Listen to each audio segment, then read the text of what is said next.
The fire started at 2 in the morning, small enough that it might have been an accident, deliberate enough that Marcus Webb knew it wasn't. He stood in the gravel lot of his grandfather's paper mill watching flames lick through the loading dock's wooden frame, his 12-year-old son Isaac beside him in pajamas and boots, both of them understanding without saying it that someone had just delivered a message more direct than words. Before we jump back in, tell us where you're tuning in from, and if this story touches you, make sure you're subscribed, because tomorrow, I've saved something extra special for you. The Riverside Volunteer Fire Department arrived within 20 minutes, their equipment old but well-maintained, their faces showing recognition when they saw Marcus. Small towns remembered military families, especially ones whose grandfathers had employed half the county before the paper industry died and took good jobs with it. Electrical fire, probably, Chief Daniels said after his crew had knocked down the flames, though his tone suggested he didn't believe his own words. Old building, old wiring, these things happen. Marcus didn't argue, just nodded and thanked them for their quick response. But as the trucks pulled away and dawn started breaking over the Catawba River that had powered the mill for 100 years, he walked the perimeter of the loading dock examining what the fire had touched and what it had avoided. Selective burning, the kind that came from knowing exactly where to start a fire that would destroy specific structures without spreading to the main building. Isaac watched from a safe distance, his face carrying the careful neutrality he'd learned from growing up on military bases where showing fear was a liability. "Someone did this on purpose," he said when Marcus returned to where they'd parked his truck. "Yeah. Because we came back?" "Probably." Marcus put his arm around his son's shoulders, both of them looking at the mill that had dominated Riverside's economy for 3 generations before cheaper overseas production made American paper mills obsolete. "But we're not leaving because someone set a fire. We've faced worse." That was true, though not in ways that made Marcus feel better about bringing his son to a place where threats came wrapped in arson. They'd arrived in Riverside 2 weeks ago, Marcus using his military discharge pay and the last of his savings to make the drive from North Carolina where his ex-wife had deposited Isaac with a note saying she couldn't handle single parenting anymore and maybe his father could do better. The paper mill had been waiting, exactly as Marcus remembered it from childhood visits before his mother had stopped speaking to her father over some argument Marcus had never fully understood. His grandfather Samuel had died 6 months ago, and the lawyer's letter had been clear: the mill and its 23 acres of riverfront property belonged to Marcus, the only living heir, along with a handwritten note that said simply, "It's yours if you want it. Make it mean something." Marcus had come because he had nowhere else to go, because Isaac needed stability after his mother's abandonment, because a building was a building even if it hadn't operated in 15 years. The mill was massive, 4 stories of brick and timber built in 1898 when paper production was expanding across the South.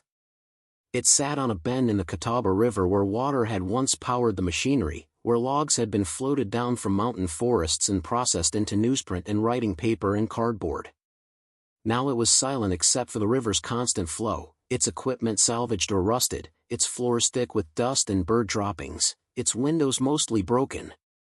But the structure was solid, the bones good, and Marcus had 15 years of military engineering experience that told him broken things could be fixed if you were patient and methodical. The first week had been spent making one section habitable, cleaning and securing enough space for him and Isaac to camp while Marcus assessed what he'd actually inherited. The mill's office level had been the best option, with walls that mostly kept out weather and a bathroom whose plumbing still functioned after some aggressive wrench work. They'd been living there for 11 days when the first warning came. A note slipped under the door saying "Sell while you can. This building has no future here." No signature, no specific threats, just the kind of vague intimidation meant to plant seeds of doubt. Marcus had ignored it, continued his work documenting the mill's condition and researching what it would take to make the property viable for something. The building itself had historical designation, which meant demolition would be difficult even if he wanted to tear it down. But it also meant potential grant money for restoration, possible adaptive reuse as commercial or residential space, value beyond just the land. The second warning had come 3 days ago, more direct. Someone had spray-painted across the mill's main entrance, "Leave now or regret it."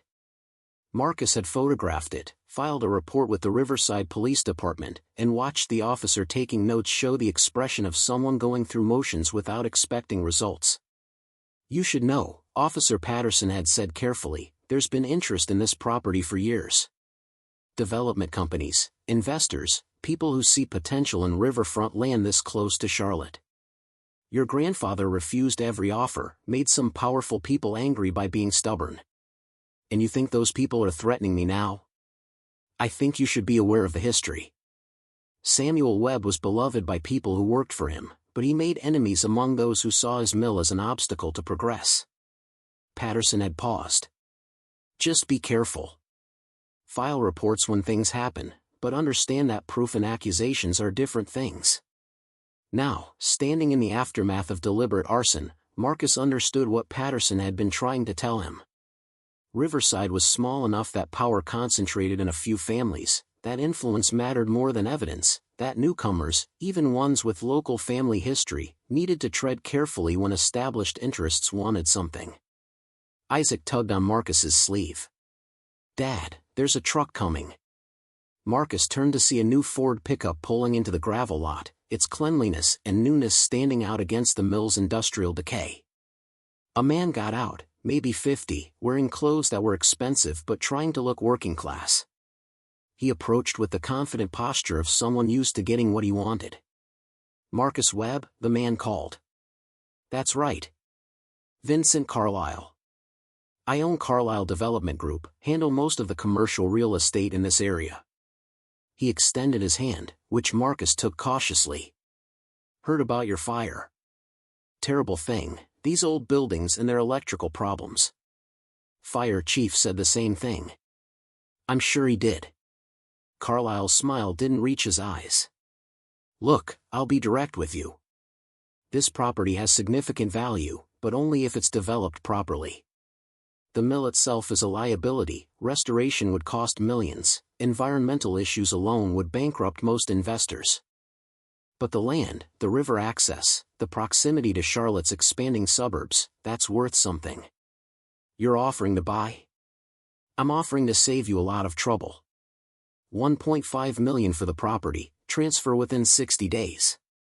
You walk away with money to start fresh somewhere your son isn't living in a fire hazard. $1.5 million. 6 months ago, Marcus would have called that life-changing money, security he'd never imagined. But something in Carlisle's timing, showing up hours after a suspicious fire, made the offer feel less like generosity and more like pressure. "I'll think about it," Marcus said. Carlisle's expression hardened slightly. "Think fast. Properties like this, accidents happen. Old buildings are dangerous, especially with kids around. I'd hate to see something worse than a loading dock fire." After Carlisle left, Marcus stood in the lot holding a business card, his military training reading threat levels in the conversation that had just happened. The fire hadn't been random vandalism. It had been a demonstration, a preview of what could happen if he didn't cooperate with people who'd apparently been waiting years to acquire this property. Preparing and narrating this story took us a lot of time, so if you are enjoying it, subscribe to our channel, it means a lot to us. Now back to the story. "Was that a threat?" Isaac asked quietly. Barely disguised as one, "Yeah." "So what do we do?" Marcus looked at his son, seeing fear behind the careful control, remembering that Isaac was 12 and had already survived his mother's abandonment and now was facing threats because his father had chosen to claim an inheritance neither of them had asked for. The smart play was probably to take Carlisle's money, to recognize when you were outmatched by people with resources and local connections. But Marcus had spent 15 years in the Army Corps of Engineers, had survived 2 deployments and the kind of pressure that came from working in places where failure meant casualties. He'd learned that backing down from bullies just meant facing different bullies later, that some ground was worth holding even when the odds were terrible. "We document everything," he said. "File reports, install security cameras, make noise if we need to. And we figure out why this property matters so much that people are willing to commit arson to pressure us into selling." That afternoon, while Isaac did schoolwork in their makeshift living space, Marcus began researching the mill's recent history. His grandfather Samuel had owned it free and clear, no mortgages or liens, just property taxes that were current through his death. The mill had closed in 2008 when the last paper contracts dried up, and Samuel had lived there alone for the final years of his life, refusing to sell despite numerous offers from Carlisle Development and others. Marcus found old newspaper articles about conflicts between Samuel and various development interests. His grandfather had been quoted saying the mill represented something worth preserving, that tearing down historic buildings for generic development erased the memory of communities that had built them. He'd filed complaints about harassment, about vandalism, about pressure tactics that the police investigated but never prosecuted.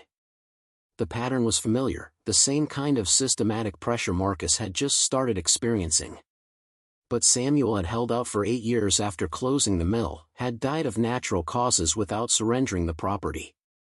The lawyer handling his estate had said Samuel's will was explicit. The mill went to Marcus with instructions to make it mean something.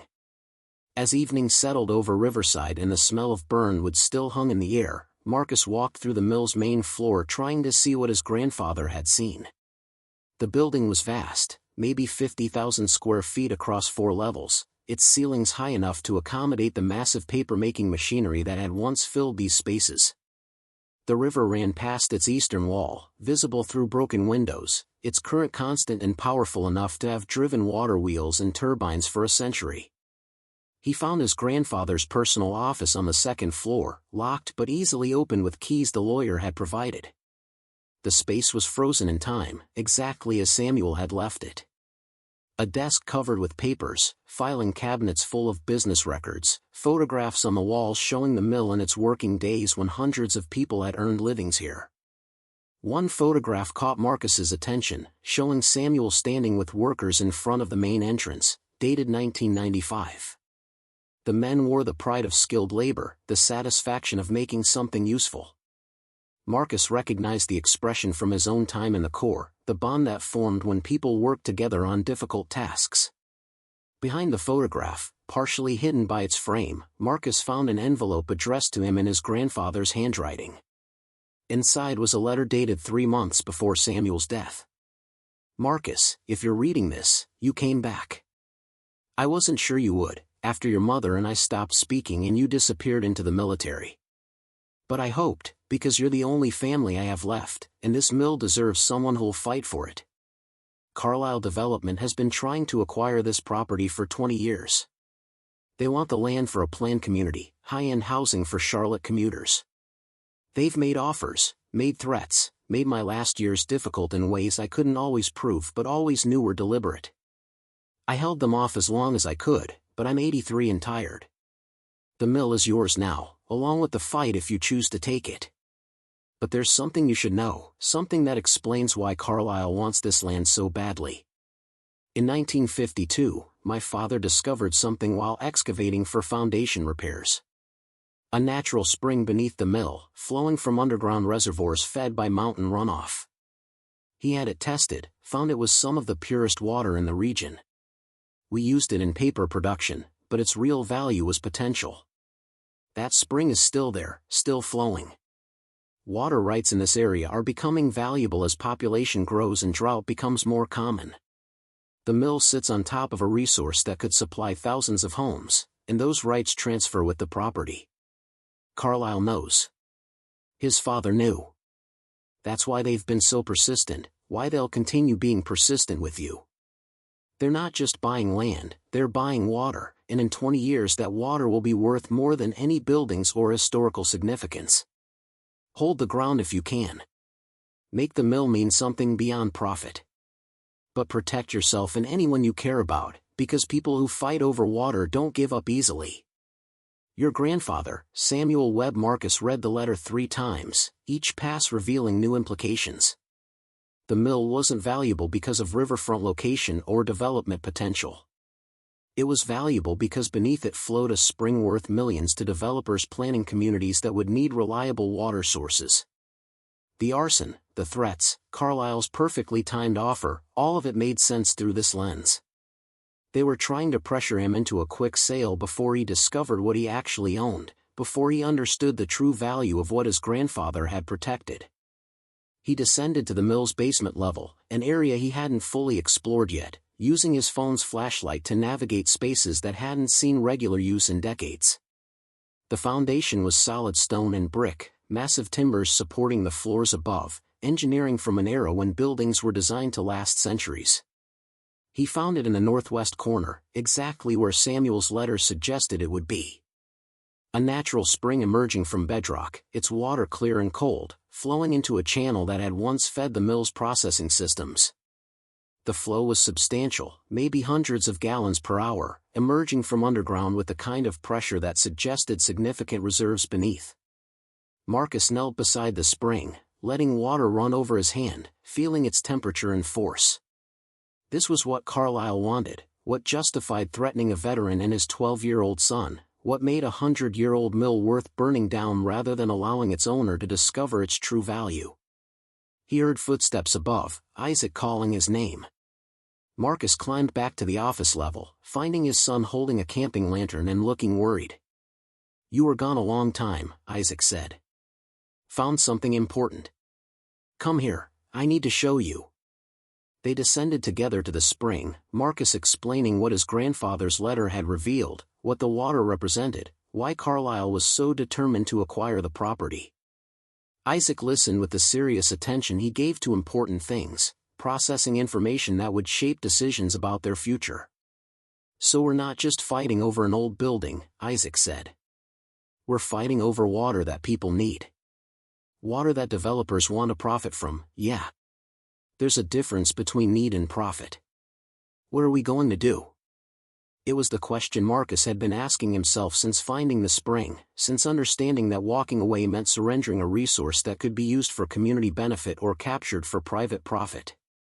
His grandfather had fought this battle for years, had died protecting ground that mattered beyond personal interest. "We stand," Marcus said. "We document everything, we get legal advice, we make sure Carlyle can't just take this through intimidation. And we figure out how to use this spring the way it should be used, for people, not just profit." Isaac nodded, accepting this with the stoic determination he'd inherited from watching his father face difficult situations without backing down. "Mom would have said we should take the money and leave. Your mom made choices based on what was easiest. We're going to make choices based on what's right." That night, after Isaac had gone to bed, Marcus sat in Samuel's office reading through files that documented decades of mill operations. The business records were meticulous, showing not just profits and losses but employment numbers, community investment, the ripple effects of good wages supporting local families. The mill had been more than a business to Samuel. It had been a responsibility, an obligation to the community that had worked there, a belief that owning productive property came with duties beyond maximizing profit. He'd kept it running longer than economics justified, had closed only when continuing meant bankruptcy, had held the property afterward because surrendering it to developers felt like betraying everyone who'd ever earned a living there. Marcus understood that burden now, felt it settling onto shoulders that were already carrying the weight of single parenthood and uncertain future. But he also felt something else, purpose that went beyond survival, a fight that mattered not because it was easy but because it represented principles about community and legacy and refusing to let powerful people take what they wanted just because they had resources and patience. The mill stood in the darkness, its brick walls holding stories that spanned generations, its foundation literally built over a spring that had flowed long before humans claimed this land. The building his grandfather had died protecting had just revealed itself to be something more than historical curiosity. It was a battleground where water rights and community welfare collided with development pressure and private profit. And Marcus, who'd arrived desperate and displaced with a son he was learning to parent alone, had just inherited a fight that would test whether 15 years of military service had taught him anything useful about holding ground when powerful forces wanted you gone. The water testing results came back from the independent lab Marcus had hired, and they confirmed what Samuel's letter had suggested. The spring beneath the mill produced approximately 1,200 gallons per hour of water that exceeded EPA standards for purity, with mineral content that made it valuable not just for residential use but potentially for bottling or industrial applications. The geologist's report estimated the underground aquifer could sustain that flow rate for decades, possibly centuries, fed by deep mountain reservoirs that had been accumulating runoff since before humans settled the region. Marcus sat in Samuel's office reading the reports, calculating what they meant. At current regional water rates, the spring represented potential revenue in the millions annually if properly licensed and distributed. But more significantly, it represented water security for a region increasingly affected by drought and overdevelopment, a resource that could serve community needs or be captured for private profit depending on who controlled it. He'd spent 2 weeks since the fire installing security cameras, documenting everything, consulting with a lawyer from Charlotte who specialized in water rights and property law. Patricia Chin had been direct about the challenges he faced. Water rights in North Carolina are complicated, she'd explained during their first consultation.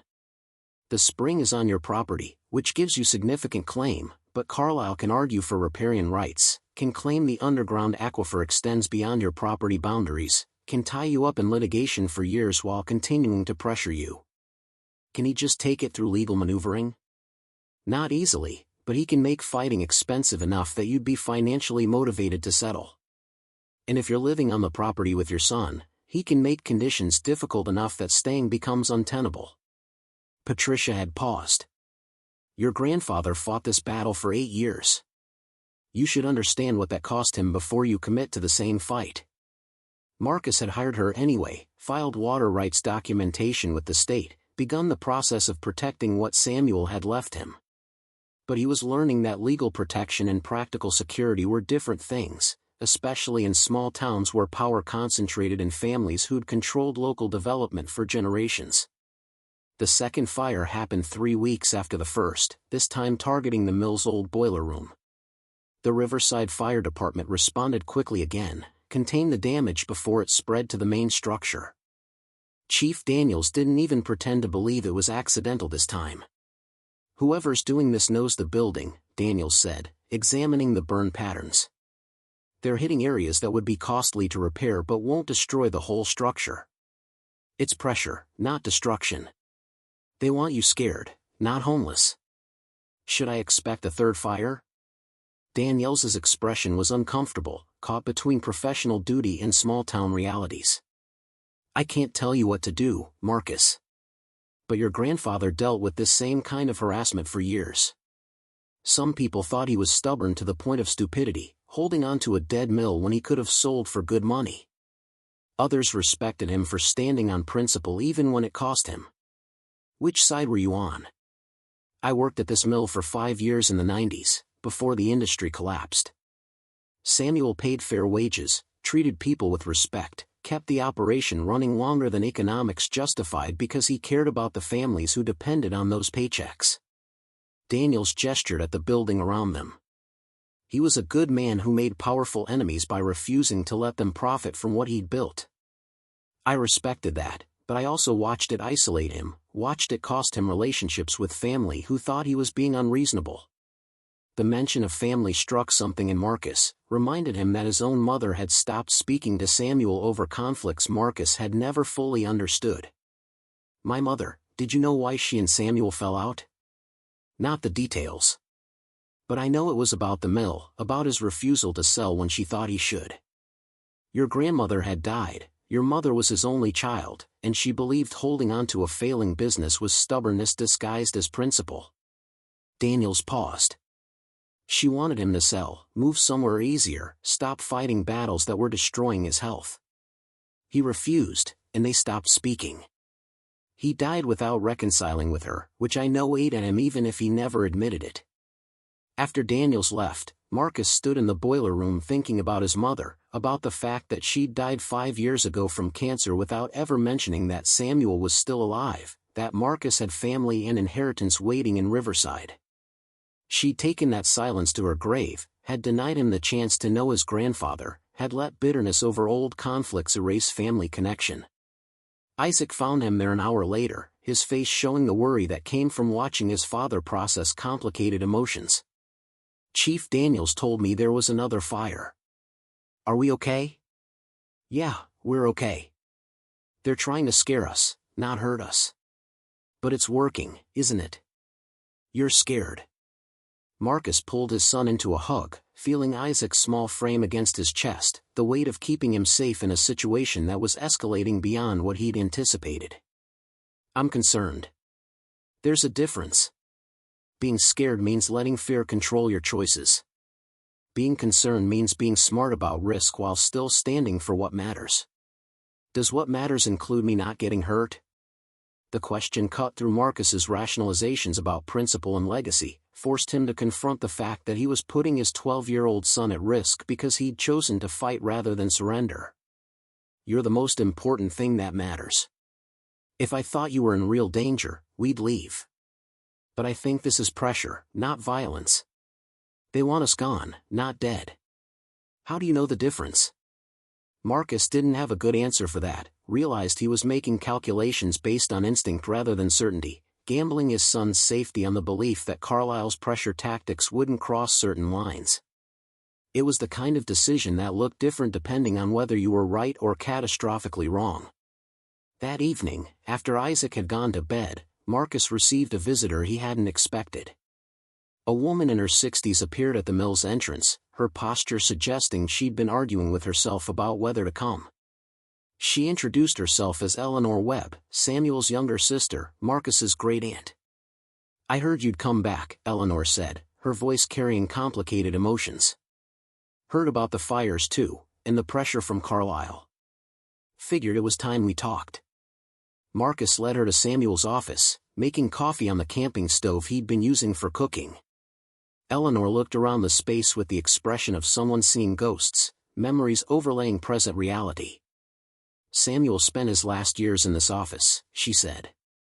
"Alone, stubborn, refusing every offer to sell, dying slowly from the stress of fighting people who had more resources and patience than he did." She met Marcus's eyes.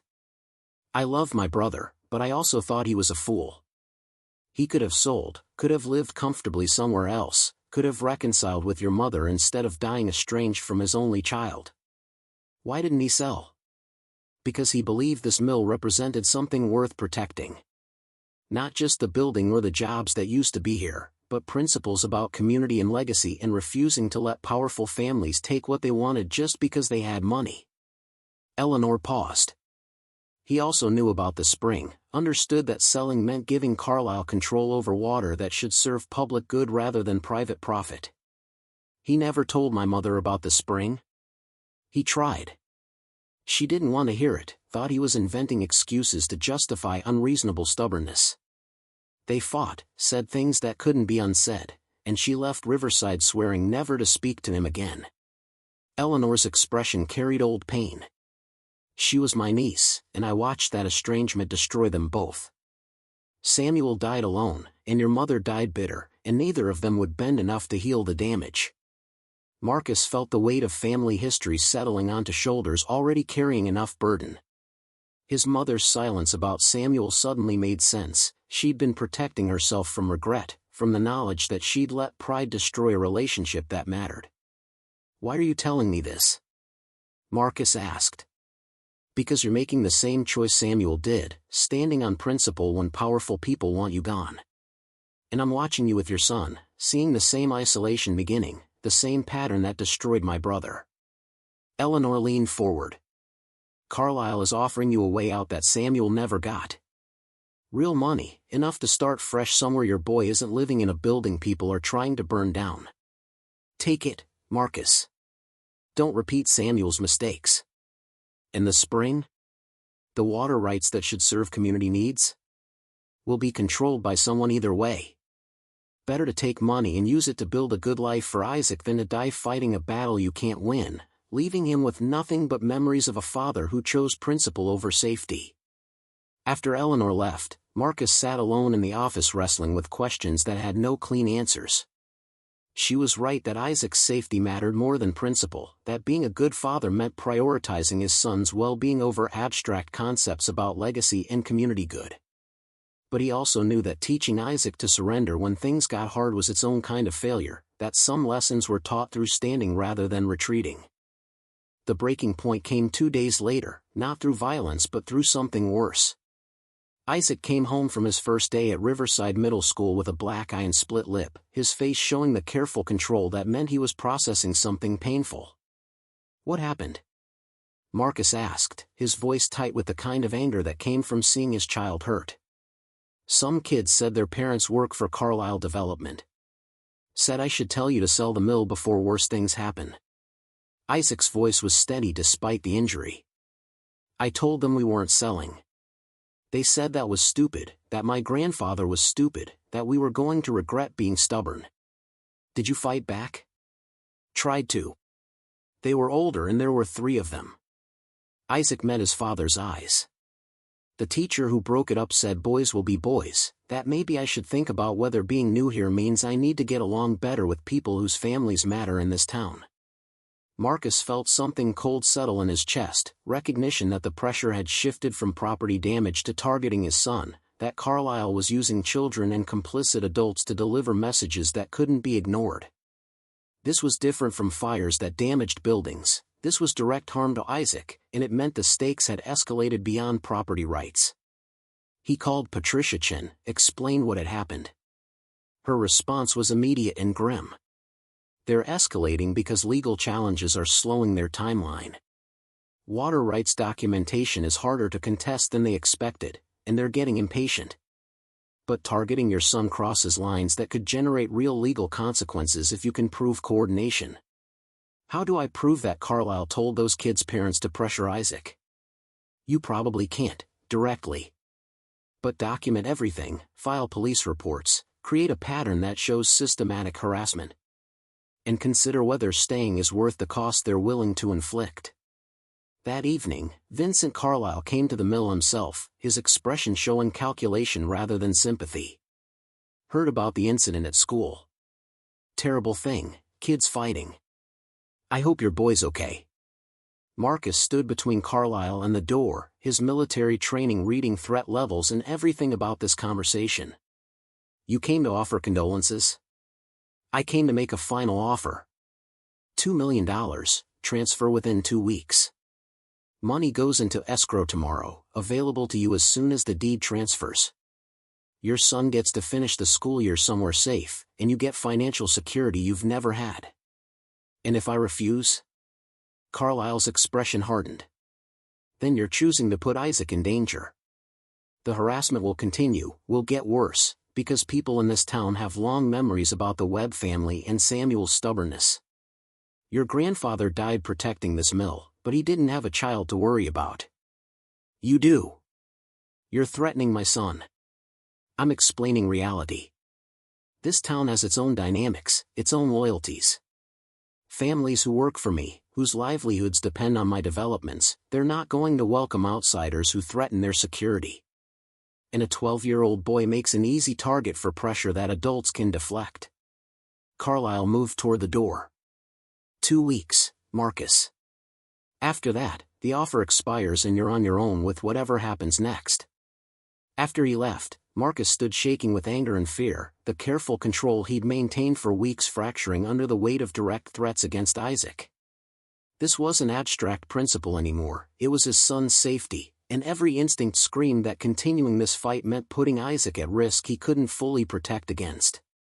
Isaac appeared from where he'd been listening, his face showing understanding beyond his years.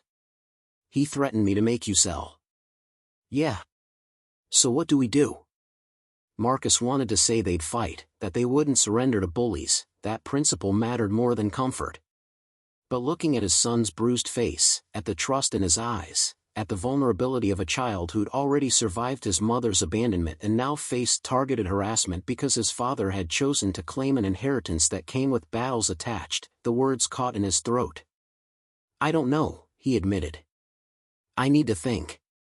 That night, Marcus walked the mill alone while Isaac slept, moving through spaces that held a century of labor and legacy, trying to reconcile competing obligations that couldn't both be honored. Samuel's letter had asked him to make the mill mean something, to protect water rights that served community rather than profit. But Samuel hadn't had a 12-year-old son to protect, hadn't had to balance principle against a child's safety. He found himself in the basement, standing beside the spring that had caused all this conflict. Water flowed clear and cold from bedrock, constant as it had been for millennia, indifferent to human claims and conflicts. It would continue flowing whether Marcus owned the property or Carlyle did, would serve whoever controlled it regardless of their intentions. But who controlled it mattered. Marcus understood that now, understood that water security was becoming a crisis across the region, that giving Carlyle these rights meant enriching private developers rather than serving public need. The spring could provide water for thousands of families, could be licensed to municipalities for public benefit, could represent community resource rather than corporate profit. That was what Samuel had died protecting, not just property but principle, not just legacy but obligation to serve something larger than personal interest. He'd held this ground knowing it would cost him relationships in health and peace, had chosen community good over personal comfort, had trusted that eventually someone would come along who'd understand what was worth defending. That someone was supposed to be Marcus. But it meant risking Isaac, and that was a cost Samuel had never had to calculate. Around midnight, Marcus heard movement upstairs. He found Isaac sitting in Samuel's office, unable to sleep, his face showing the kind of fear he'd been hiding during the day. "I'm scared," Isaac admitted, his voice small. "Those kids at school, they meant what they said. And if their parents work for Carlyle, they're not going to stop." Marcus pulled his son close, feeling the weight of every choice pressing down on him. "I know you're scared. I am too. But you're still going to fight, aren't you? Like Grandpa Samuel did." "I don't know. Fighting means putting you at risk, and you're more important than any principle or property." Isaac was quiet for a long moment, then said something that cut through all Marcus's careful calculations. "Mom left because things got hard. Because being a parent was difficult and she chose easy over us. If you sell because someone threatened me, aren't you doing the same thing? Choosing easy over what's right." The comparison stung because it was partially accurate, though Marcus wanted to argue the difference between cowardice and protecting your child. But Isaac's words revealed something important. His son was watching, learning lessons about character from how Marcus handled pressure, forming beliefs about whether adults stood for principles or surrendered when powerful people made threats. "It's not the same," Marcus said carefully. "Your mother walked away from responsibility. I'm trying to keep you safe. By letting bullies win? By teaching me that threats work if they're scary enough?" Isaac pulled back to meet his father's eyes. "You told me choices should be based on what's right, not what's easy. Were you lying?" Marcus felt the trap of his own principles closing around him, recognized that he'd taught his son values that now demanded consistency even when consistency came with terrible costs. "No, I wasn't lying. But being right doesn't protect you from kids who hurt you because their parents tell them to. Maybe not.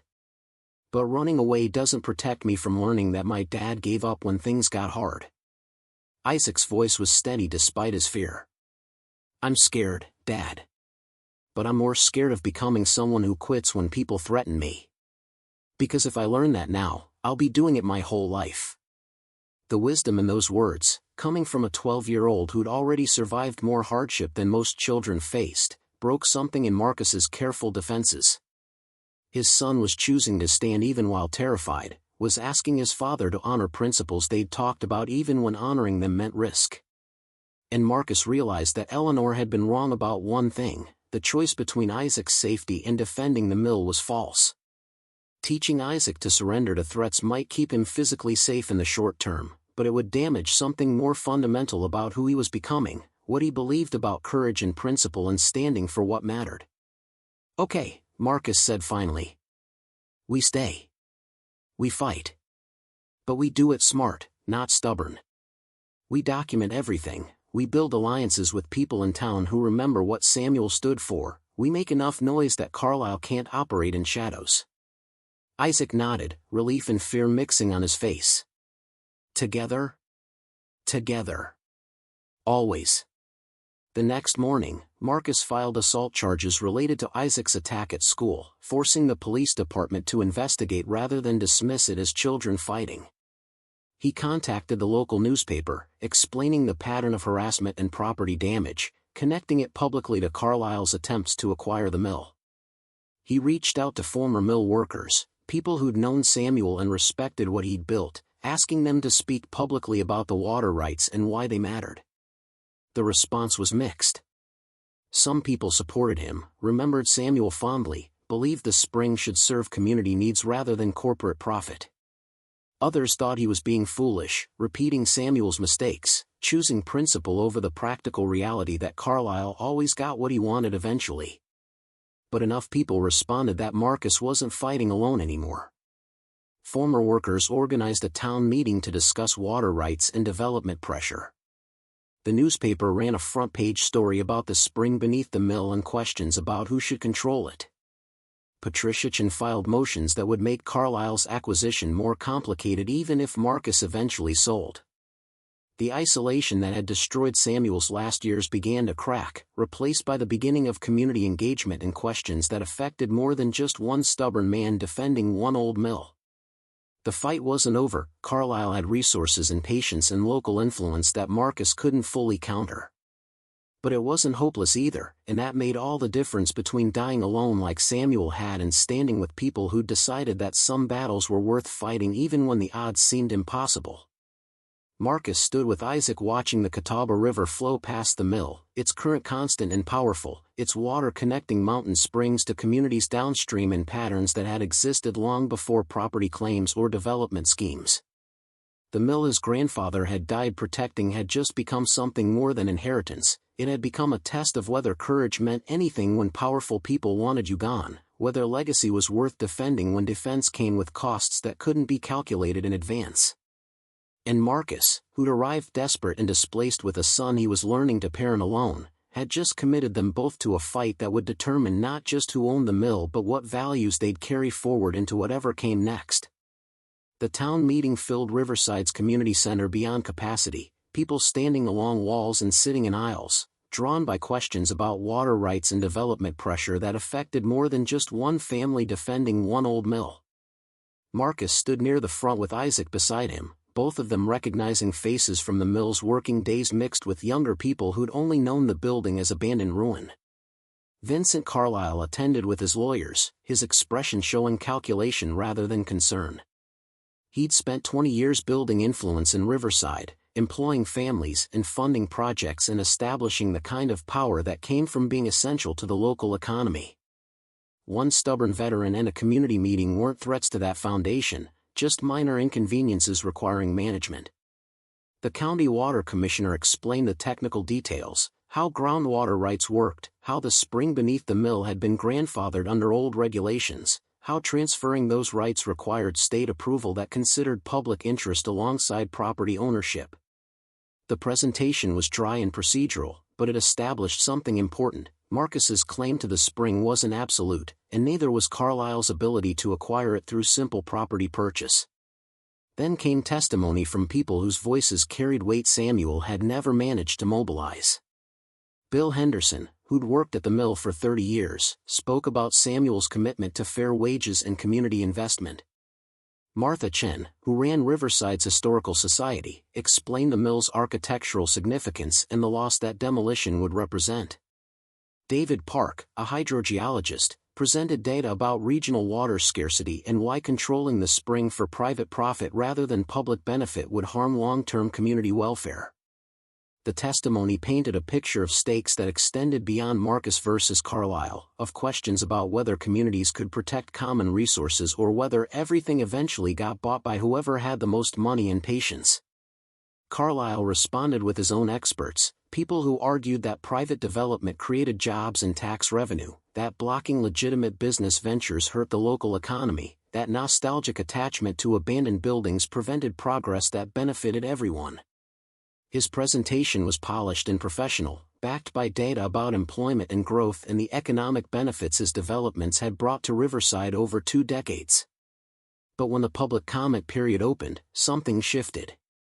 Margaret Sullivan, who'd lived in Riverside for 60 years, stood and spoke with the kind of authority that came from deep roots. Vincent Carlisle has done good things for this town. Built developments that brought new families, created jobs, helped Riverside survive when other mill towns died. But he's also pressured people into selling property they wanted to keep, made life difficult for anyone who stood in the way of his plans, and now he's threatening a veteran and his 12-year-old son because they won't surrender water rights that should belong to all of us. Others followed, their testimony creating a pattern that was harder to dismiss as one person's stubbornness. Former mill workers talked about Samuel's integrity. Business owners discussed pressure they'd faced from Carlisle when they occupied properties he wanted. Teachers spoke uncomfortably about being told to make Isaac's school experience difficult, about administrative pressure to not intervene when conflicts arose. By the meeting's end, the simple narrative Carlisle had constructed, stubborn man blocking progress, had fractured into something more complex. Marcus wasn't fighting alone anymore, and the questions weren't just about property rights but about what kind of community Riverside wanted to be. After the meeting, Patricia Chin pulled Marcus aside, her expression showing cautious optimism. The public testimony helps, creates political pressure that makes forcing you out more complicated. But Carlisle still has resources and local influence. This fight isn't over. I know. But at least it's not invisible anymore. Over the following weeks, the conflict played out in ways that were less dramatic than arson but more substantive. The county commissioners opened an investigation into water rights allocation, creating bureaucratic obstacles to any quick transfer. The state environmental agency began reviewing whether the spring qualified for special protection as a vital aquifer. Patricia filed motions that would require extensive public hearings before any development could proceed on the mill property. Carlisle responded by pulling contracts from businesses that had spoken against him, by making life difficult for people who'd testified at the meeting, by demonstrating the cost of opposing someone who controlled significant local employment. Some people who'd supported Marcus publicly quietly asked him to stop fighting, explained that they couldn't afford to lose business or jobs over water rights that might never materialize into community benefit. Marcus watched his support erode under economic pressure, understood that principle was easier to defend when it didn't cost you your livelihood. But enough people held firm, former mill workers with pensions that made them independent of Carlisle's influence, retirees who'd seen too many abandoned buildings demolished for generic development, younger families who cared about water security for their children, that the fight remained viable even if victory seemed distant. Isaac's experience at school improved slowly, not because attitudes changed but because the public attention made overt harassment riskier. The boys who'd attacked him kept their distance, though their hostility remained visible in sideways looks and whispered comments. Isaac handled it with the resilience he'd learned from military life, made friends with other kids who existed on the margins, found his place in a community that hadn't welcomed him but couldn't quite exclude him either. "It's lonely sometimes," Isaac admitted one evening while helping Marcus repair sections of the mill's roof. "Being the kid whose dad is fighting the most important family in town." "I know. I'm sorry you have to deal with that." "Don't be sorry. Just don't give up." Isaac paused in his work, looking at the river flowing past the mill. "Grandpa Samuel stood here for years, alone, fighting the same fight. At least you've got me and the people who spoke up. That's more than he had." The observation carried weight Marcus hadn't fully considered. Samuel had died isolated, estranged from family, supported by memory of what he'd built but not by living relationships that made the fight bearable. Marcus had Isaac, had former workers who remembered Samuel fondly, had a community that was beginning to engage with questions that mattered beyond individual property disputes. That difference, between fighting alone and fighting with others, between stubborn isolation and principled solidarity, was the lesson Samuel's life had taught through negative example. Legacy wasn't just about holding ground, it was about building connections that outlasted individual struggle. 3 months after the town meeting, Carlisle made a different kind of approach. He requested a private meeting with Marcus, just the two of them, no lawyers or witnesses. Marcus agreed but insisted on meeting in the mill's office, on ground that was literally and figuratively his. Carlisle arrived looking older than Marcus remembered, the stress of extended conflict showing in ways that expensive clothes couldn't hide. "This has gone on longer than either of us expected," he said, settling into a chair across from Samuel's desk. "Cost both of us more than we anticipated." Marcus waited, recognizing negotiation when he saw it. "I'm prepared to offer something different," Carlisle continued. "Not purchase of the property, but partnership. You keep the mill and the land. I get exclusive rights to develop the spring for commercial use, bottled water, industrial contracts, residential supply. Revenue splits 60-40 in your favor, with guaranteed minimum payments regardless of market performance. The offer was clever, addressed Marcus's concerns about retaining the property while giving Carlyle what he actually wanted, control of the water. It would provide income without requiring Marcus to sell, would allow him to claim victory in defending the mill while surrendering the resource that had caused the conflict. In the community? Marcus asked. The public interest in water allocation gets addressed through my development plan. I'm proposing municipal contracts at below market rates, guaranteed supply for Riverside and surrounding areas, infrastructure investment that serves public need while generating profit. Carlyle leaned forward. This is compromise, Marcus. You get to keep your grandfather's mill, I get to develop water resources responsibly, the community gets secure supply. Everyone wins. Except the spring becomes your asset to profit from rather than a public resource. It becomes a managed resource that serves everyone rather than sitting and used beneath a building nobody can afford to restore. Is that really worse? Marcus thought about the offer seriously, recognized that it addressed legitimate concerns while still giving Carlyle control over what mattered. It was the kind of compromise that looked reasonable to anyone who wasn't looking closely at who ultimately benefited. I need time to consider it, Marcus said. Take a week. But understand that this is my final offer. If you refuse, I stop playing nice. The legal battles continue, the pressure intensifies, and eventually you'll discover that I have more patience and resources than you can match. Carlyle stood to leave. Your grandfather died fighting me, Marcus. Don't make the same mistake. After he left, Marcus sat in Samuel's office trying to process an offer that solved practical problems while surrendering what Samuel had died protecting, the principle that water should serve community rather than enrich developers. The compromise was elegant and poisonous, would let Marcus claim he'd won while giving Carlyle everything that mattered. He spent 2 days researching similar arrangements in other communities, found patterns of developers offering partnerships that looked generous initially but slowly concentrated control over essential resources. The contracts were structured to maximize profit while meeting minimum public obligations, to extract maximum value while appearing to serve community interests. It was exactly what Samuel had refused, the kind of compromise that traded immediate comfort for long-term consequences. And Marcus understood now why his mother had fought with Samuel about this, why she believed selling was smarter than the stubborn resistance that destroyed Samuel's health and relationships. She'd seen the personal cost and hadn't valued the principle enough to justify it. Samuel had seen the long-term implications and believed fighting was worth dying for. Neither was entirely wrong, but they'd been unable to find common ground between competing values that couldn't both be honored. Marcus called Patricia Chen, explained Carlyle's offer. Her response was immediate. It's a trap dressed as partnership. You'd be giving him exactly what he wants while retaining liability and minimal actual control. In 10 years, he'd own the water rights functionally even if you owned the property legally. So I refuse and keep fighting?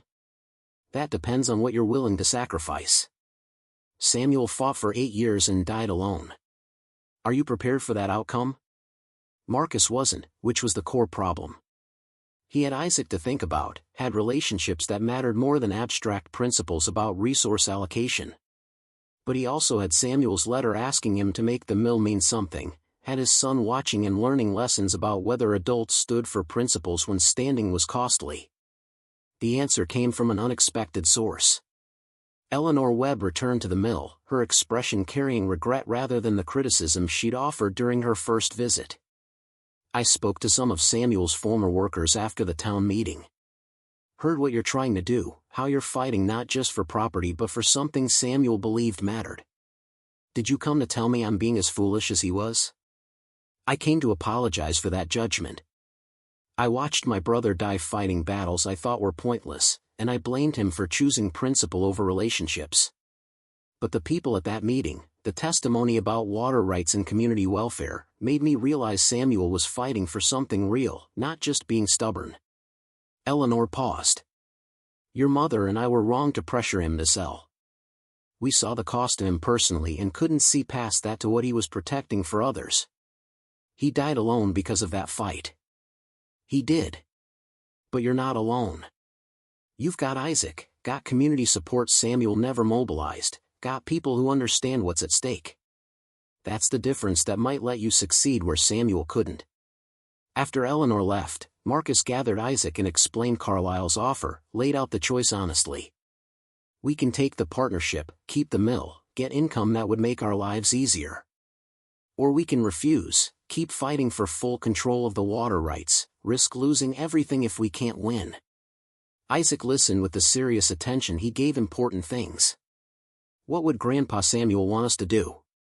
Keep fighting. But he didn't have you to protect. And what do you want to do? Marcus had been avoiding that question, hiding behind concern for Isaac and practical worries about resources. But his son's direct challenge forced honesty. I want to stand for what's right even when it's hard. I want to teach you that some things matter more than comfort. But I'm scared of the cost. Being scared doesn't mean we're wrong to fight, Isaac said quietly. It just means we understand what we're risking. Mom wasn't scared when she left us, she just didn't care enough to stay. There's a difference. The wisdom in those words, the clear-eyed assessment of character and courage, made Marcus recognize that his son had already learned the lessons this fight was teaching. Isaac understood that fear and courage coexisted, that standing for principles meant accepting costs that couldn't be calculated in advance, that some legacies were built through choice rather than received through inheritance. Marcus called Carlisle and refused the partnership offer. The response was swift and multilayered. Carlisle filed lawsuits challenging Marcus's water rights claims, initiated county investigations into whether the mill met safety codes for residential occupancy, pressured businesses to stop serving Marcus unless he settled the dispute. The legal and economic pressure was exactly what Patricia had warned about, systematic attacks designed to make continued resistance financially impossible. But something had shifted in Riverside. The town meeting had created conversations about development and community welfare that continued in churches and coffee shops and school board meetings. People started asking questions about other Carlisle projects, about whether growth always benefited everyone or just enriched developers who controlled essential resources. A coalition formed, residents who'd been separately pressured by Carlisle over the years discovering their individual struggles were part of a larger pattern. They hired lawyers, filed countersuits, began organizing politically to challenge zoning decisions that had favored Carlisle's developments. Marcus's fight had catalyzed something larger, had transformed private conflict into public questioning of power dynamics that had operated unexamined for decades. The transformation wasn't dramatic or immediate. It happened through county commission meetings where residents demanded transparency about water rights allocation. Through planning board hearings where development proposals faced scrutiny they'd previously avoided. Through local elections where candidates who questioned unlimited growth started winning seats. Carlisle's influence remained substantial, but it was no longer uncontested.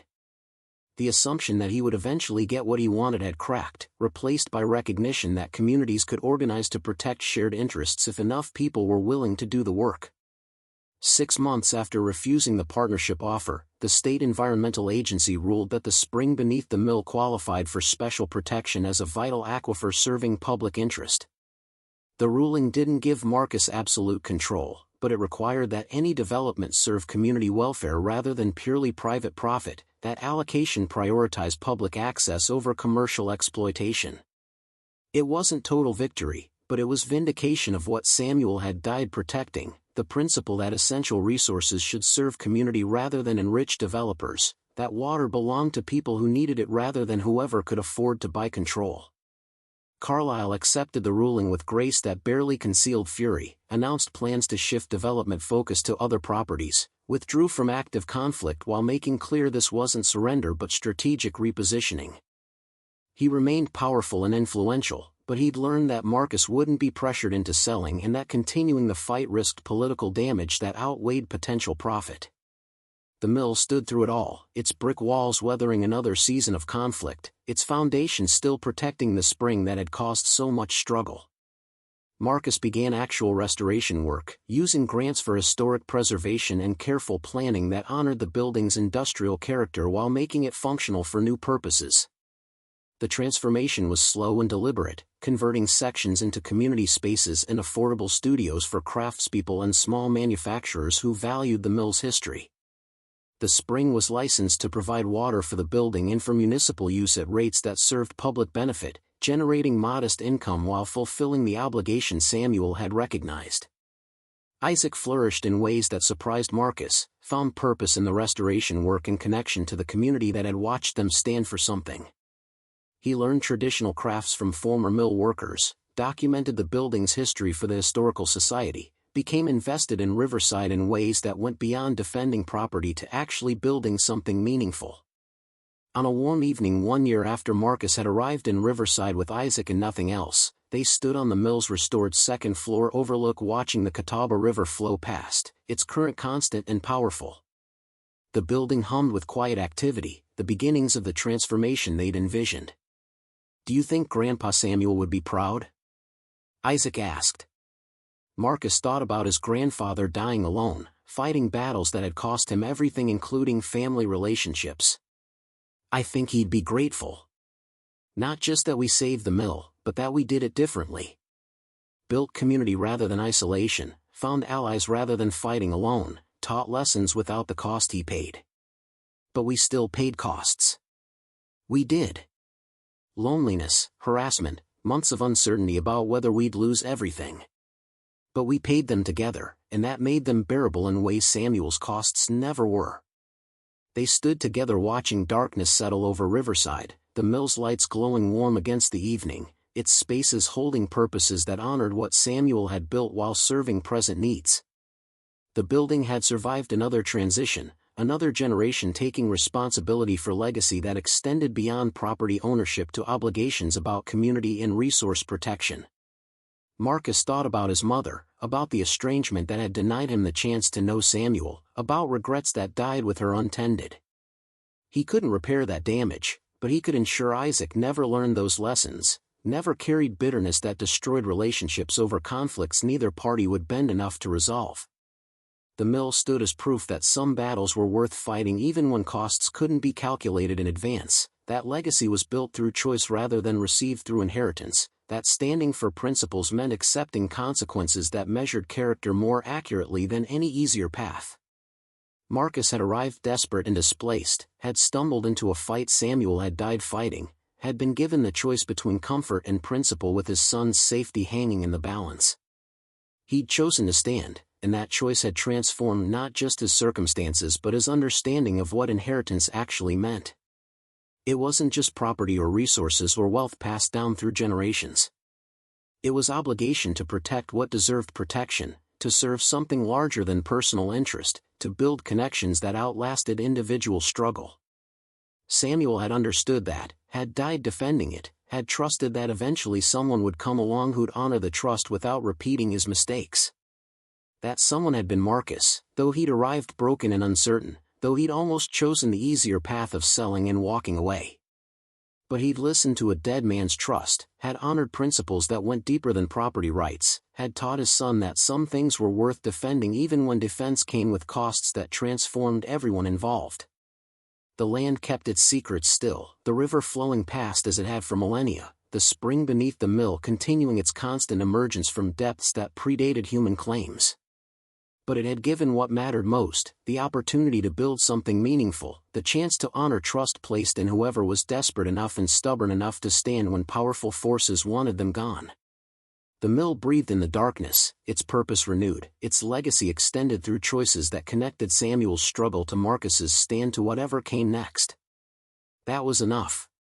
More than enough. It was heritage written in brick and water, in patient restoration and stubborn refusal to let essential resources be captured for private profit, in the understanding that some inheritances came with obligations that transcended personal benefit and demanded courage that could only be proven through standing when standing was costly. 5 years passed like seasons across the land, each one leaving its mark on the mill the way water shapes stone. Marcus watched Isaac grow from the 12-year-old boy who'd helped him find Samuel's letter to a 17-year-old young man whose hands bore the calluses of someone who'd spent years learning restoration work in traditional crafts. The transformation wasn't dramatic, wasn't the kind of thing you notice day by day, but when Marcus looked at photographs from that first desperate winter camping in Samuel's office, he barely recognized the scared man and frightened child they'd been. The mill had transformed with them. What had been industrial abandonment was now thriving preservation, what had been decay was now purpose. The main floors housed a dozen small manufacturers and craftspeople who valued the building's character and history, a furniture maker specializing in traditional joinery, a letterpress printer producing work on antique equipment, a textile studio weaving patterns that honored regional heritage. The spaces hummed with activity that would have made Samuel proud, not because they replicated paper production but because they honored the principle that buildings could serve community through adaptation rather than replacement. The spring beneath the mill flowed as it always had, constant and pure, but now it served purposes Samuel had envisioned. A municipal contract provided water to Riverside's older neighborhoods at cost, generating enough revenue to support the mill's ongoing restoration while fulfilling the obligation Samuel had recognized, that essential resources should serve community rather than enrich private interests. The arrangement wasn't massively profitable, but it was sustainable, and sustainability mattered more than wealth when building something meant to outlast individual lives.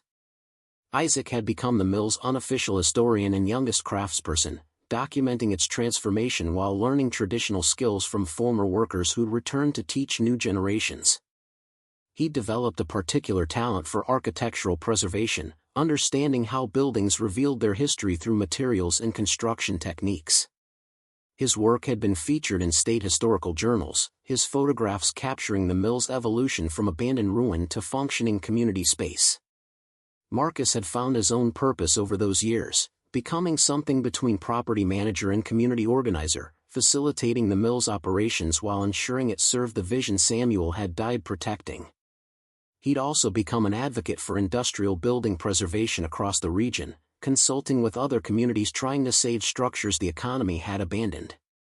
The work didn't pay much, but it mattered in ways his military engineering career never had, building things that served people rather than defending territory nobody would remember. Vincent Carlisle had faded from active conflict, though his presence remained woven through Riverside's economy.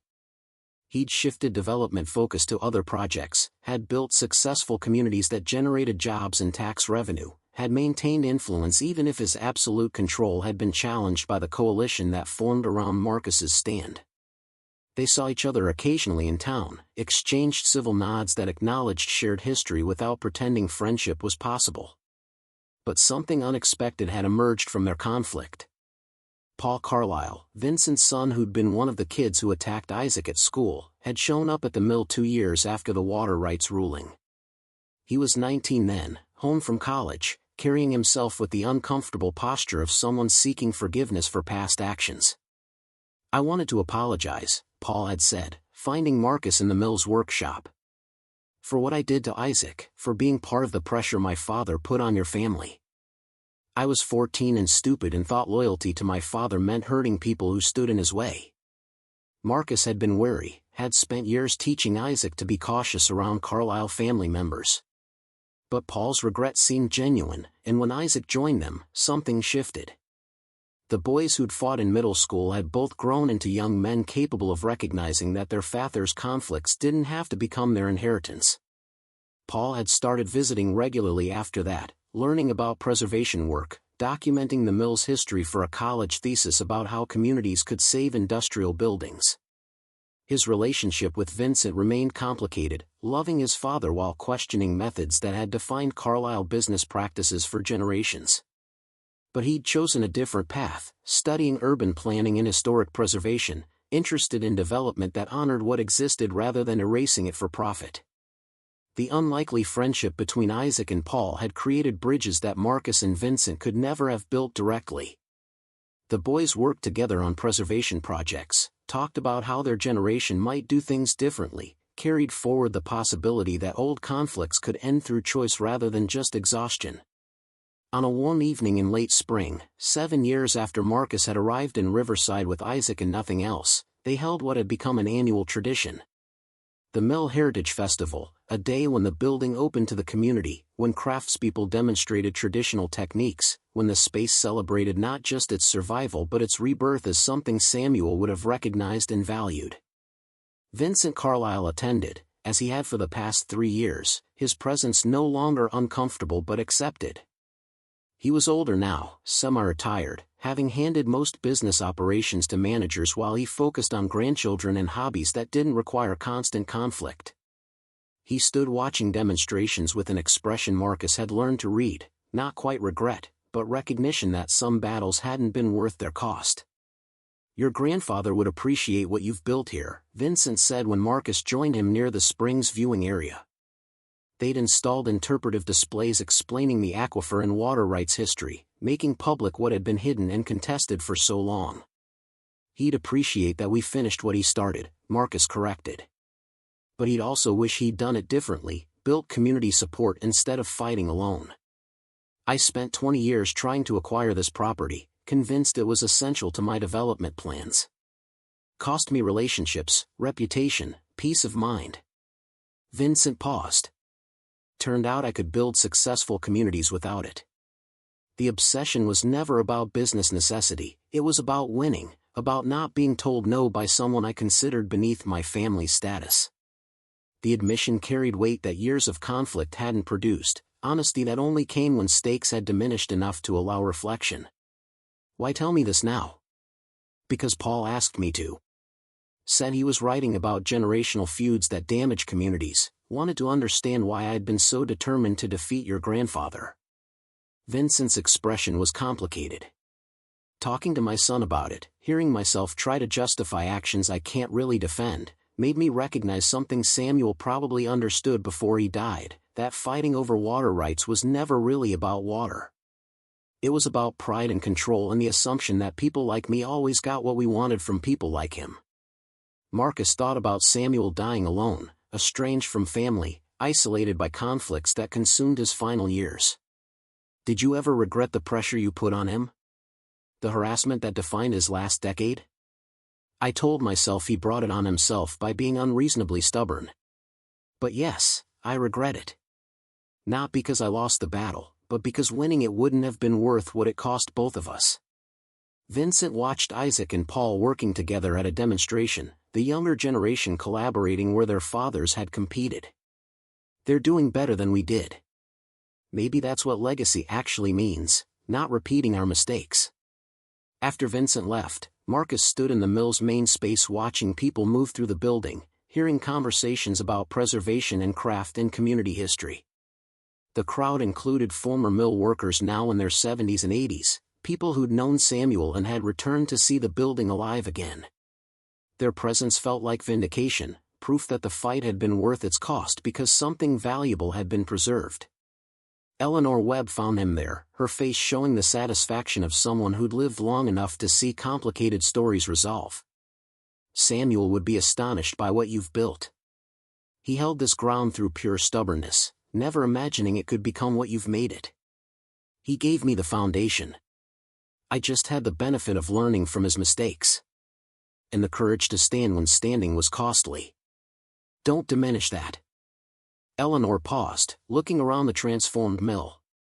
"Your mother would be proud too, if she'd lived to see it. She and Samuel were both stubborn people who couldn't bend enough to heal their estrangement, but I think she'd recognize now that he was fighting for something worth the cost." The forgiveness implicit in Eleanor's words, for Samuel's stubbornness, for his mother's inability to understand, for conflicts that had destroyed family relationships, felt like releasing weight Marcus hadn't realized he'd been carrying. The estrangement that had defined his mother's last years with Samuel didn't have to define his memory of either of them. People were complicated, carried damage and courage in equal measure, made choices that looked different depending on whether you measured them by intentions or consequences. As evening settled over Riverside and the festival wound down, Marcus found Isaac on the mill's overlook where they'd stood countless times watching the Catawba River flow past. His son was taller now, nearly Marcus's height, his face showing the first hints of the man he was becoming. Paul and I have been talking, Isaac said. About what comes next, after I graduate. He's proposing a partnership, preservation consulting for communities trying to save industrial buildings. Use what we've learned here to help other places do the same thing. Marcus felt pride and loss mixing in ways that marked every parent's recognition that children were growing beyond needing you. That's good work. Important. But it means leaving Riverside. Traveling, working in different communities, not being here to help manage the mill. Isaac turned to face his father. Is that okay? After everything we fought for, is it okay for me to leave? The question carried weight beyond its simple words, asked whether legacy meant being chained to what previous generations built or whether it meant carrying forward principles that could be applied anywhere. Samuel stayed here his whole life, died defending this specific building.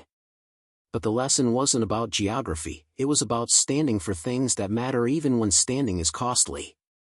You can do that anywhere. You could come with me. We could work together, help other communities save what's worth saving.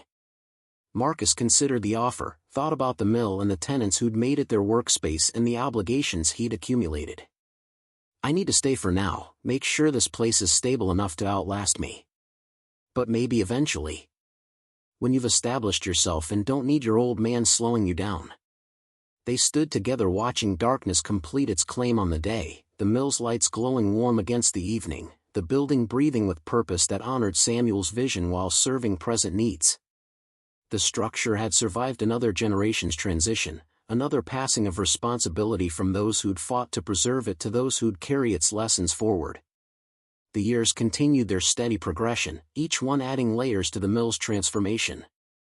Isaac left for college studying historic preservation, spent summers working with Paul on projects across the Southeast, building reputation and expertise that made them sought-after consultants. Marcus remained at the mill, managing operations and mentoring new craftspeople and ensuring the building served the vision Samuel had died protecting. On a cool October morning, 10 years after Marcus had arrived in Riverside with Isaac and nothing else, he received a letter from the State Historic Preservation Office. The Riverside Mill had been nominated for the National Register of Historic Places, recognized not just for its architectural significance but for its successful adaptive reuse as a model of community-centered preservation.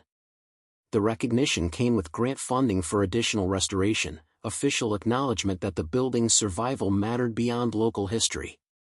Marcus read the letter in Samuel's office, which he'd preserved exactly as his grandfather had left it, and thought about the journey that had brought them here. The desperate auction purchase, the fires and threats, the choice to stand when selling would have been easier, the slow transformation from conflict to purpose.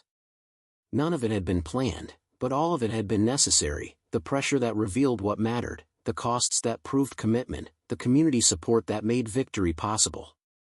He thought about his mother, about the estrangement that had denied her the chance to see Samuel's vision vindicated, about regrets that died with her untended. But he also thought about Isaac, about the relationship they'd built through shared struggle, about lessons learned not through lectures but through standing together when standing was hard. That was the real inheritance, not property or water rights or historic buildings, but understanding that some things were worth defending even when defense transformed everyone involved. 15 years after Marcus's arrival, Isaac returned to Riverside for the mill's official National Register dedication, bringing with him a portfolio of preservation projects he and Paul had completed across 5 states. The ceremony drew people from throughout the region, preservationists and community organizers and former mill workers who'd watched the building transform from abandoned ruin to recognized heritage site. Paul Carlisle attended with his father, 3 generations of the family that had once fought so hard to acquire the property. Vincent was elderly now, his health failing, but he'd insisted on coming to witness what the mill had become. He approached Marcus during the reception, his expression carrying the complicated mix of regret and acceptance that came from outliving your conflicts. I built a lot of successful communities over my career, Vincent said, his voice weaker than Marcus remembered. Made good money, employed hundreds of people, contributed to regional growth. But none of it means as much as what you built here, because you built it for reasons beyond profit. That's the difference between development and legacy. You could have been part of this, Marcus said. If you'd approached Samuel about partnership instead of trying to force acquisition. I know. Pride and assumption that I always got what I wanted made me blind to better options. Vincent paused, looking at the mill that had consumed so much of his competitive energy. Thank you for proving me wrong. For showing that community-centered preservation could work, that standing for principles wasn't just stubborn romanticism. Paul learned more from watching you fight than he ever learned from my success. After Vincent left, slowly, leaning on Paul for support, Marcus stood with Isaac watching the Catawba River flow past the mill as it had for millennia, its current constant and indifferent to human claims and conflicts. The building they'd saved stood solid against the evening sky, its brick walls holding stories that spanned generations, its spaces filled with purposes that honored what had been while serving what was needed. Do you ever regret it? Isaac asked. The choice to stay and fight when we could have sold and started fresh somewhere easier? Marcus thought about the question seriously, about the years of struggle and harassment and uncertainty, about the costs paid and relationships strained and moments when failure seemed certain. No. Because fighting taught us things we couldn't have learned through taking easy money. About courage and community and standing for what matters even when the odds are terrible. But it was hard. It was. And scary. And there were nights I wondered if I was being stubborn like Samuel instead of wise like I wanted to be. Marcus put his arm around his son's shoulders. But we came through it together, built something that mattered, created a model other communities are using to save their own history. That's worth more than comfort we would have bought with Carlyle's money. Isaac nodded, accepting this with the wisdom he'd earned through participating in every stage of the fight. I'm glad we stayed. Glad we stood. Even when it was hard, especially when it was hard, because that's when it mattered most. As the ceremony concluded and people began departing, Marcus remained at the overlook watching his town settle into evening routines. Lights came on in houses along the river, families gathering for dinner, children playing in yards that held memories of their own. Riverside had changed during the decade he'd been fighting to save the mill, not dramatically, but steadily, growing into its history rather than erasing it, finding ways to honor what had been while adapting to what was needed. The mill stood at the center of that transformation, proof that buildings could survive and adapt, that community could organize to protect shared heritage, that individuals standing for principles could catalyze changes that extended far beyond their original fight. Samuel had died alone protecting the mill, but his stubbornness had preserved the possibility that someone else might come along with the courage to finish what he'd started and the wisdom to do it differently. Marcus had been that someone, though he'd arrived desperate and uncertain, though he'd stumbled into inheritance he hadn't known existed, though he'd nearly chosen comfort over the harder path of standing. But he'd listened to a dead man's trust, had honored obligations that went deeper than property ownership, had built something that transformed personal salvation into community resource. The land kept its secrets still, the river flowing past as it had before human claims began, the spring beneath the mill continuing its constant emergence from depths that predated all conflicts. But it had given what mattered most, the opportunity to build something meaningful, the chance to prove that heritage could survive through choice and commitment, the understanding that legacy was something you built rather than something you simply received. 20 years after that first desperate night watching the loading dock burn, Marcus stood in the same spot with grandchildren he'd never imagined having, Isaac's children learning the mill's history and their grandfather's stand. The building breathed around them, alive with purposes that connected Samuel's vision to Marcus's fight to whatever came next, creating continuity that transformed individual struggle into something larger than any one life. The mill would stand long after Marcus was gone, would continue serving and teaching and preserving, would hold the stories of everyone who'd fought for it and everyone who'd learned from that fight. That was enough. More than enough. It was legacy written in brick and mortar, in patient restoration and stubborn refusal to surrender essential resources to private profit, in the understanding that some inheritances came with obligations that transcended personal benefit and demanded courage that could only be proven through standing when standing was costly. As darkness settled completely over Riverside and the mill's windows glowed warm with security lights, Marcus felt the weight of 20 years settle into something approaching completion. Not ending, because the work would continue, but closure on the journey that had started with arson and threats and had led through struggle to this moment of earned peace. The Catawba River flowed on, carrying mountain water toward distant oceans, its current connecting past to present to future in patterns that would outlast every human story. But for now, in this moment, the mill stood as testament that some battles were worth fighting, that community could triumph over concentrated power when enough people chose to stand together, that legacy was built through courage that honored the past while serving the present and protecting the future. Up next, you've got 2 more standout stories right on your screen. If this one hit the mark, you won't want to pass these up. Just click and check them out. And don't forget to subscribe and turn on the notification bell so you don't miss any upload from us.